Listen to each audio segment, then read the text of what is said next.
Red and blue lights cut through the pouring rain, reflecting off the polished hood of a luxury sedan. A rookie cop unholsters his weapon, convinced he's cornered a brazen car thief in a millionaire's enclave. He demands the driver step out, completely unaware that the man he is about to violently handcuff is the Chief Justice of the state Supreme Court. The rain was coming down in absolute sheets over the affluent suburb of Crestwood Hills, Illinois. The sprawling estates, hidden behind wrought iron gates and ancient oak trees, were dark, their wealthy occupants long asleep. The only sound was the rhythmic hum of heavy tires slicing through the puddles on the freshly paved asphalt.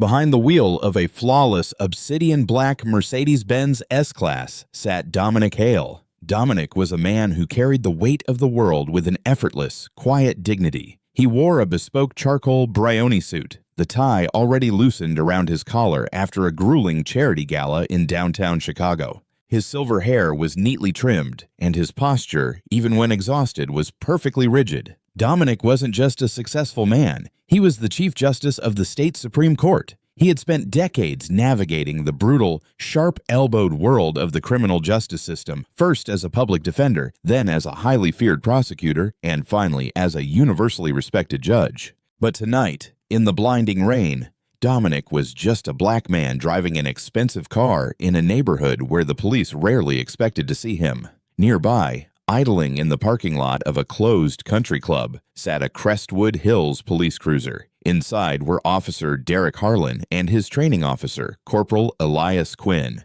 Harlan was a former high school linebacker with a military buzz cut and an aggressive chip on his shoulder. He had been on the suburban force for only a short time and was desperately itching for real action. Crestwood Hills was notoriously quiet, mostly noise complaints and teenagers throwing parties. Harlan wanted a felony bust. He wanted a story for the locker room. As Dominic's Mercedes glided past the country club, Harlan sat up straight, his eyes locking onto the sleek taillights. "Look at that," Harlan muttered, tapping his fingers against the steering wheel. S-Class, midnight tint, going slightly under the speed limit, suspiciously slow. Corporal Quinn, a longtime veteran who was nearing his pension, barely looked up from the glowing screen of his mobile data terminal. "It's raining sideways, Derek. Everyone is driving slow. Let it go." "No, I'm running the plate," Harlan insisted, aggressively typing the Mercedes custom license plate into the system. Here is where the first domino fell in a chain reaction of catastrophic assumptions.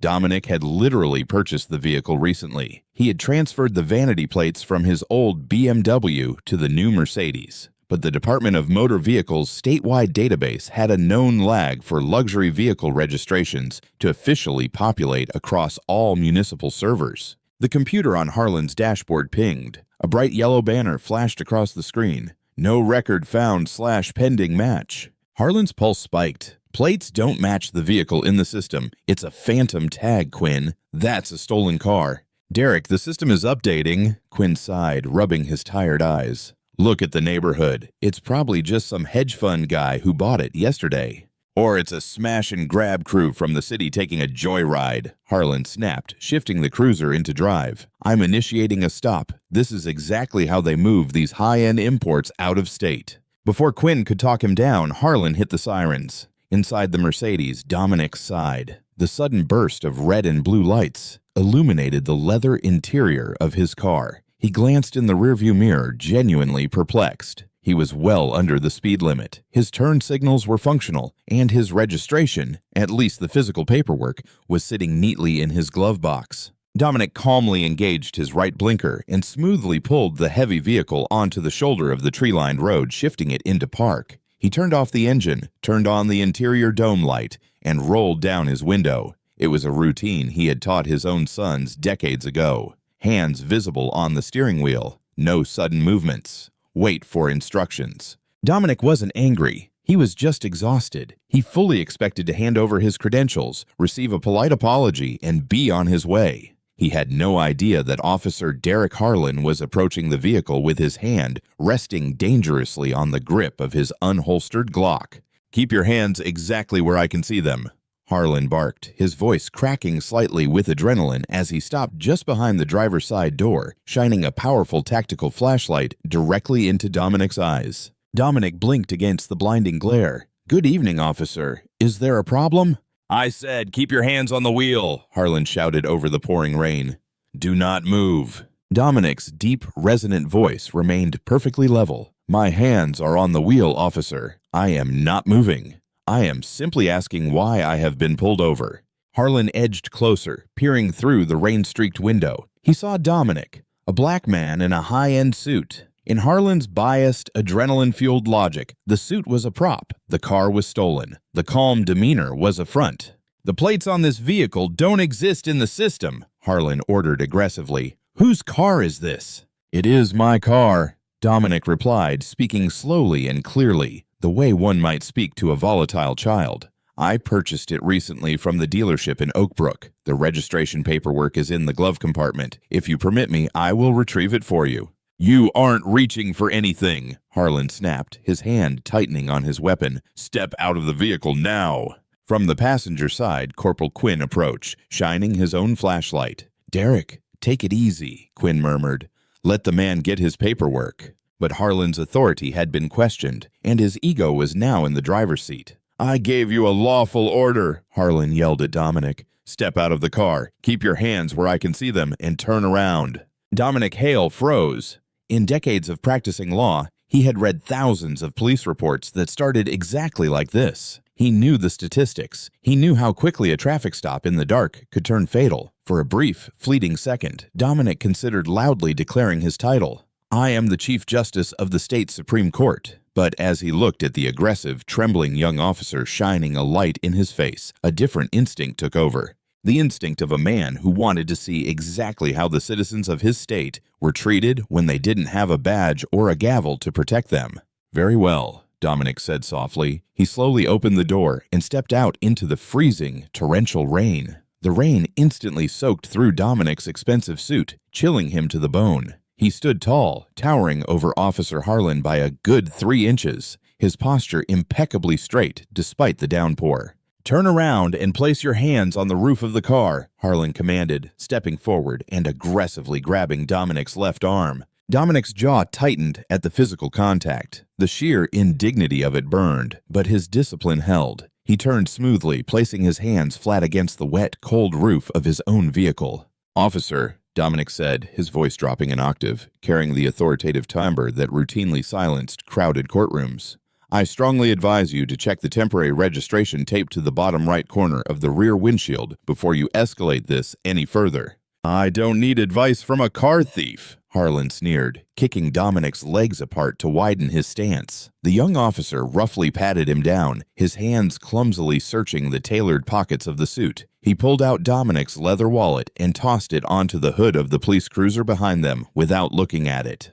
Derek, Corporal Quinn warned again, stepping out of the rain and closer to the action. Quinn had walked around to the back of the Mercedes. He wiped the rain off the rear windshield and squinted. Hey, there is a temporary dealer tag taped inside here. It's hard to see through the tint. Harlan ignored him. He was locked into his narrative. Fake tags are standard for chop shop crews, Harlan said confidently. He unclipped his steel handcuffs from his belt. Put your hands behind your back. Dominic turned his head slightly, locking eyes with Harlan. The judge's expression was no longer just tired. It was profoundly dangerous. It was the look of a man meticulously cataloging every civil rights violation occurring in real time. You are making a monumental error in judgment, Dominic stated clearly. You lack probable cause for an arrest. I have not exhibited any behavior indicating a flight risk or a threat. If you place those cuffs on me, you are crossing a legal threshold from which you cannot return. Harlan scoffed, entirely missing the highly academic, deeply precise legal terminology Dominic was using. To Harlan, it was just a criminal trying to talk his way out of a felony. Save the lawyer talk for the judge, Harlan mocked, violently wrenching Dominic's arms behind his back. The cold steel ratcheted tightly around Dominic's wrists, biting into his skin. The metallic click-click-click of the handcuffs locking into place echoed sharply over the sound of the rain. Corporal Quinn walked over, looking deeply uncomfortable. Derek, I really think we should check his ID first. Look at the guy. He's not fighting us. He's going in for grand theft auto, Quinn. We'll ID him at the precinct, Harlan said, shoving Dominic toward the back of the police cruiser. Watch your head.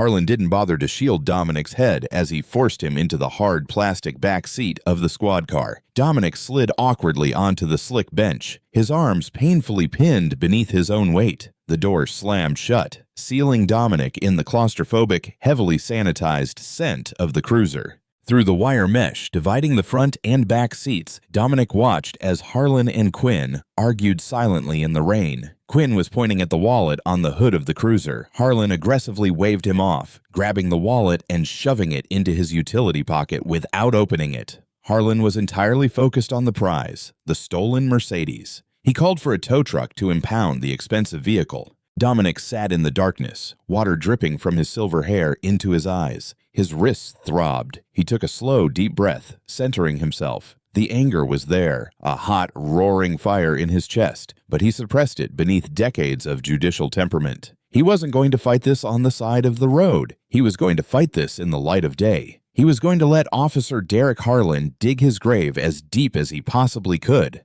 When Harlan and Quinn finally got into the front seat, the atmosphere was suffocatingly tense. "Tow is on the way," Harlan announced proudly, putting the cruiser in gear. He glanced in the rearview mirror at Dominic. "You have the right to remain silent. Anything you say can and will be used against you in a court of law. You have the right to an attorney."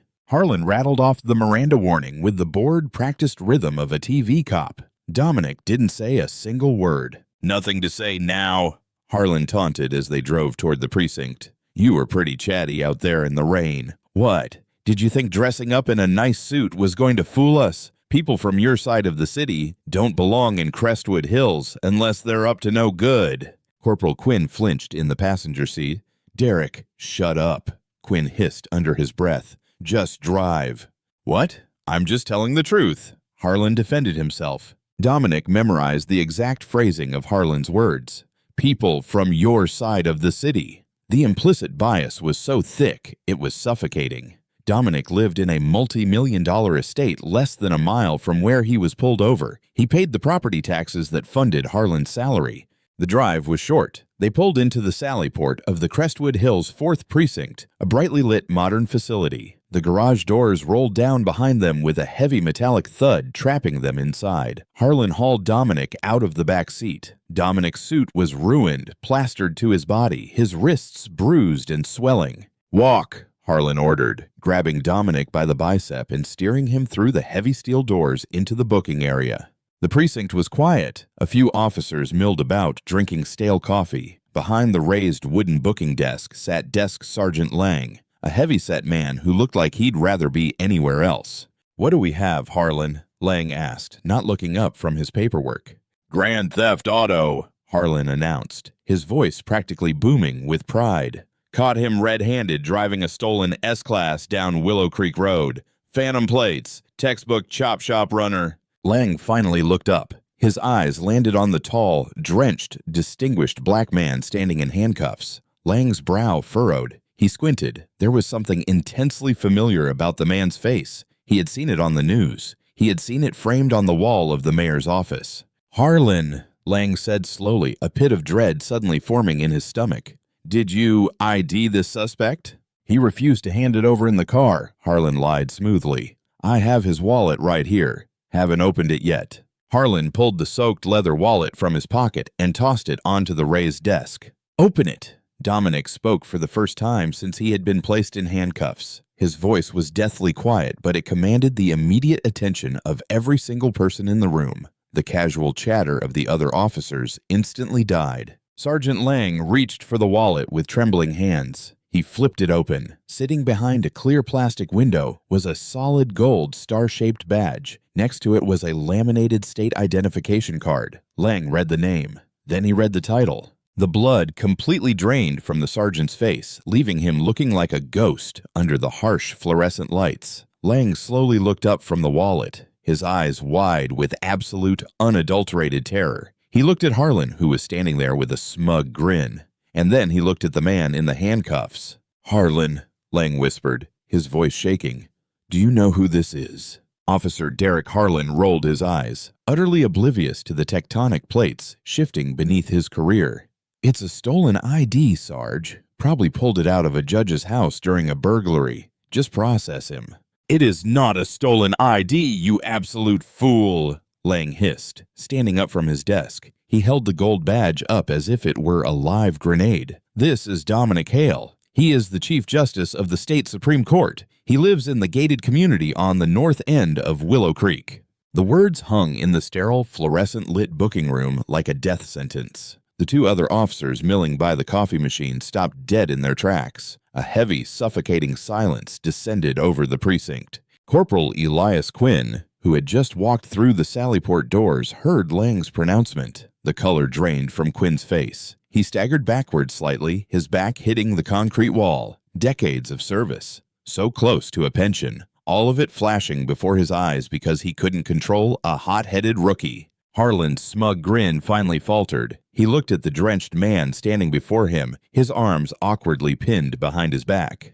"No," Harlan stammered, a cold sweat breaking out on the back of his neck. "No, that's impossible. The car was unregistered. He's from—" "Officer Harlan," Dominic interrupted. His voice was no longer the quiet, patient tone of a civilian trying to explain himself. It was the booming, resonant voice of a man who commanded the highest courtroom in the state. "I strongly suggest you stop speaking. Every word you utter is compounding your civil liability." Lang practically lunged over the desk. "Get the cuffs off him, Harlan. Take those damn cuffs off him right now." Harlan's hands trembled as he reached for his keys, taking a hesitant step toward Dominic. "Stop," Dominic commanded. The single word cracked like a whip. Harlan froze. Dominic slowly turned his head to look at Sergeant Lang. "Sergeant, Officer Harlan has demonstrated a profound inability to follow protocol, assess a situation, or respect basic constitutional rights. I do not want him touching me again. You will remove these cuffs, and then you will call Captain Briggs. I do not care if he is asleep. Wake him."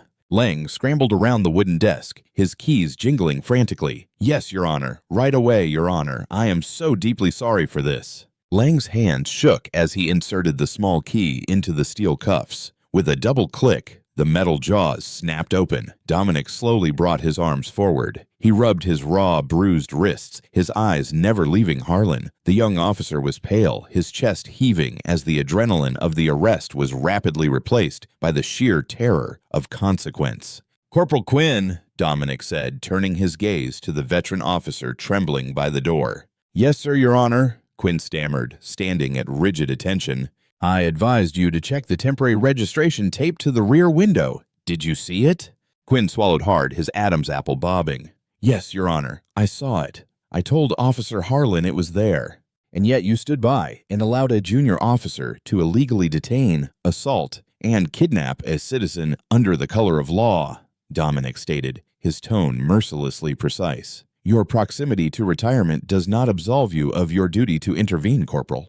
For the next stretch of time, Dominic sat on a hard wooden bench in the booking area. He refused a towel. He refused a cup of coffee. He sat in his ruined Brioni suit, dripping water onto the linoleum floor, a living monument to the department's catastrophic failure. No one spoke. The officers in the room barely breathed. The front doors of the precinct flew open. Captain Donovan Briggs sprinted into the room, wearing a hastily buttoned uniform shirt over sweatpants. He took one look at the Chief Justice sitting on the booking bench and looked as though he might physically be sick. "Chief Justice Hale," Captain Briggs gasped, rushing forward. "My God, sir, I cannot apologize enough. This is a catastrophic misunderstanding. We are voiding the arrest immediately. Your car is being brought back from the impound lot right now. Please come into my office. Let us handle this privately." Dominic stood up. He towered over the breathless captain. "There will be no private conversations, Captain Briggs," Dominic said loudly, ensuring every officer in the room could hear him. "What happened tonight was not a misunderstanding. It was a targeted, aggressive deprivation of my civil rights based entirely on racial profiling and a fragile ego." Dominic pointed a long, steady finger at Harlan, who looked like he wanted the floor to swallow him whole. "Your officer initiated a stop without probable cause. He ignored exculpatory evidence. He fabricated a narrative. He illegally searched my person. He placed me in handcuffs. He falsified his initial verbal report to the desk sergeant, claiming I refused to identify myself. All of this was captured on his body-worn camera and the dashboard camera of his cruiser." Dominic stepped closer to Captain Briggs, his eyes cold and unyielding. I'm issuing a formal verbal preservation order right now. If a single second of that footage is deleted, corrupted, or mysteriously lost, I will personally see to it that the State Bureau of Investigation charges you, Captain, with spoliation of evidence and obstruction of justice. Do we understand each other? Yes, Your Honor. Crystal clear, Briggs choked out. Good, Dominic said, adjusting his wet jacket. Now release me. We have a great deal of work to do. The fallout was completely unprecedented. The next morning, Dominic Hale had not filed a lawsuit. Instead, he filed a devastatingly detailed formal complaint with the State Attorney General and the Department of Justice, triggering an immediate federal civil rights investigation into the Crestwood Hills Police Department. The media caught wind of the story. The optics were utterly damning. An elite, white, suburban police force had brutalized the highest-ranking black judicial official in the state for driving a nice car in his own neighborhood. The dashcam footage, which Captain Briggs hastily handed over to the Attorney General, was leaked to the press. The public watched in horror as Officer Harlan sneered, "People from your side of the city don't belong in Crestwood Hills." It was a masterclass in implicit bias caught on high-definition video. The twist of the knife, however, came soon after during a televised press conference. Dominic Hale stood at a podium wearing a pristine navy suit, looking every bit the formidable jurist he was. Officer Harlan made a series of assumptions. Dominic addressed the sea of reporters. He assumed I was a criminal. He assumed I was uneducated. He assumed I lacked the resources to defend myself. But his most fatal assumption was his misunderstanding of the law. Dominic leaned into the microphone. During my illegal arrest, Officer Harlan claimed he had the right to search my vehicle based on the suspicion of a phantom plate. Ironically, years ago, the state Supreme Court issued a landmark ruling strictly prohibiting warrantless vehicle searches based solely on delayed DMV database updates. It is the defining case law taught in every police academy in this state. Dominic paused, letting the silence build in the press room. I know this, Dominic said, a rare, sharp smile touching the corners of his mouth, because I am the judge who authored that exact opinion. The room erupted. Harlan hadn't just arrested the Chief Justice, he had violated the very legal precedent the man had written. The hammer fell swiftly. Derek Harlan was stripped of his badge and fired. The state's attorney charged him with official misconduct, false arrest, and aggravated battery. The felony bust Harlan had been so desperate for ended up being his own. Corporal Elias Quinn was forced into early retirement, losing a significant percentage of his pension for his failure to intervene. But Dominic Hale didn't stop at punishing the individuals. He leveraged the absolute media firestorm to enact sweeping systemic change. Instead of suing the city for millions of dollars, a settlement that would have been paid by the taxpayers, Dominic negotiated a legally binding consent decree. Crestwood Hills was forced to overhaul its entire training program, implement strict anti-bias protocols, and establish an independent civilian oversight board. Dominic returned to his bench soon after. He didn't speak of the incident in his courtroom. He didn't need to. Every prosecutor, defense attorney, and police officer who stood before him knew exactly what he was capable of. They knew he possessed an unwavering dedication to the law and a complete lack of tolerance for those who abused it. Dominic Hale had taken the worst of the justice system, dragged it into the light, and used it to forge a sharper, fairer sword, and he did it without ever raising his voice. If this story made your blood boil and your heart cheer for true justice, you are not alone. The abuse of power is real, but so is the power of those who stand up to it. Drop a comment below. What would you have done in the judge's shoes? Hit that like button if you believe in holding authority accountable. Share this story to spread the message and subscribe for more incredible, jaw-dropping, true life stories.